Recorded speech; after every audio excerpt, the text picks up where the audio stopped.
పట్నంలో వర్షం కొట్టని రోజు లేదు, జనాలు ఇబ్బంది పడని రోజు లేదు అన్నట్టే ఉన్నది. వారం రోజుల నుంచి పొట్టు పొట్టు దంచుతున్న వర్షాలకు చాలా అవస్థలు పడుతున్నారు కొన్ని జాగల్లా.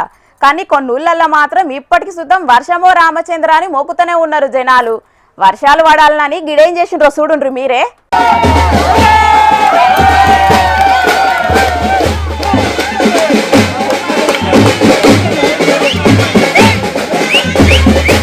వర్షాల ముచ్చట అన్నారు, ఏదో పావురాలు ఎగిరేసి చూపిస్తున్నారు ఏందని అనుకుంటున్నారా? పావురాలను ఎగిరేసింది వర్షాలు పడాలనే. అవునుల్లా, శ్రీకాకుళం జిల్లా కొత్తూరు మండల కేంద్రంలా వర్షాలు పడాలని ఇట్లా పావురం ఎగిరేసి పూజలు చేస్తారట అక్కడోళ్ళు. ఆగస్టు నెల సగానికి వచ్చినా ఇప్పటి సుతం వర్షాలు పడకపోయేటాలకు పొలం పనులు చేయలేని పరిస్థితి మోపైందని బాధపడుతున్నారట అక్కడి రైతులు.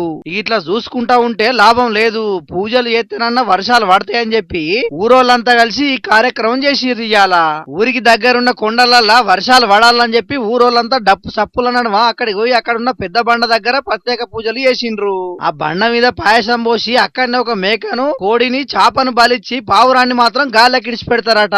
ఇక ఆ పావురం ఎడిదిక్కు పోతుందో అడిదిక్కు నుంచి వర్షం పడుతుందని వాళ్ళ నమ్మికనట.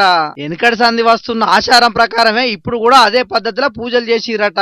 మరి వాళ్ళ పూజలు పాలించి వర్షాలు సరిపోయినన్ని పడతాయో ఏం కథనో తెలియదు గాని ఈ వర్ణదేవుడు సల్లాగుండా అక్కరకు రాని హైదరాబాద్ లోనేమో ప్రతిరోజు వర్షాలు పడేటాళ్లకు పట్నం జనాలంతా పరేషాన్ కాబట్టే అటు రెండు తెలుగు రాష్ట్రాల్లో ఉన్న చాలా ఊళ్ళలోనేమో వర్షాలు లేక రైతులు గోసపడబట్టే ఇన్ని రోజుల సంధి వర్ణదేవుడు రైతులకు పెట్టిన పరీక్ష సరిపోయింది.